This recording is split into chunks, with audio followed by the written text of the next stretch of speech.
লোক জেনা করলে সরাসরি জাহান্নামে যাবে, এ কথা আল্লাহর নবী বলেননি।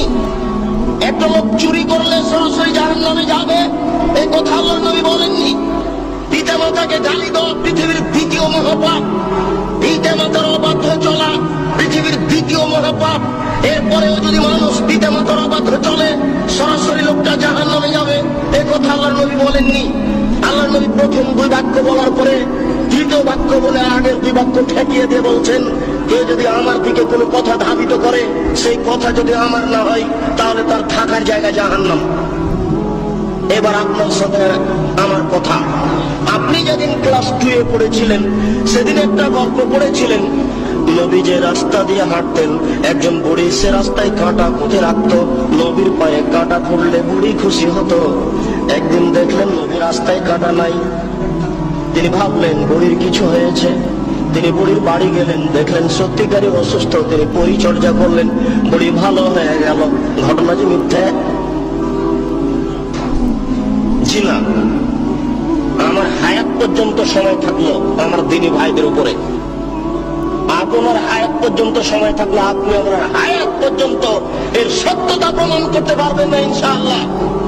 নবীর নামে মিথ্যা কথা বলা হয়েছে। গাছ লাগান, পরিবেশ বাঁচান, নবী নিজ হাতে গাছ লাগিয়েছেন, মিথ্যা কথা। এই দেশের মাটিতে প্রায় 3 লক্ষ বানানো হাদিস আছে। তার মধ্যে কোরআন মাজিদ 90 পারা, 30 পারা নয় শয়তান মুমতাজ বেগমের কাছে প্রায় 2000 জাল হাদিস আছে। ধর্মকে বিকৃত করার জন্য লক্ষ লক্ষ হাদিস মানুষ তৈরি করেছে। আমাদের বাড়িতে 10,000-এর সিরিয়াল আছে। যে কোনো সময় দেশবাসী চাইলে আমরা 10,000-এর জাল জয়ী হাদিস পেশ করার জন্য প্রস্তুত রয়েছে ইনশাআল্লাহ। এই দেশের মাটিতে লক্ষ লক্ষ মিথ্যা তাফসীর রয়েছে।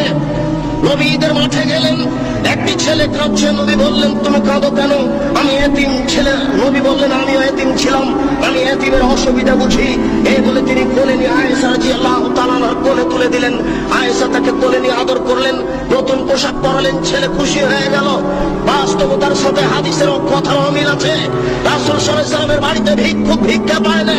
বহু ভিক্ষুক ফিরে গেছে, তার বাড়িতে ভিক্ষা দেওয়ার কোনো ব্যবস্থা নেই। সেই বাড়িতে নতুন পোশাক থাকলো, এটাই হয় কি করে? সাথে সাথে আর কোনো প্রমাণ নেই। নবীর নামে কথা মিথ্যা ছড়ানো হয়েছে। তারই ভিত্তিতে আপনারা ঈদের নামাজে নতুন পোশাক পরার জন্য প্রস্তুতি গ্রহণ করেছেন। আপনার স্ত্রীর বিস্কান শাড়ি শোকেজে থাকার পরেও ঈদের দিন নতুন শাড়ি কেনার জন্য জোরালো প্রস্তাব পেশ করেছে আপনার সামনে। এটা মিথ্যা তথ্য, মিথ্যা শরীয়ত চলছে।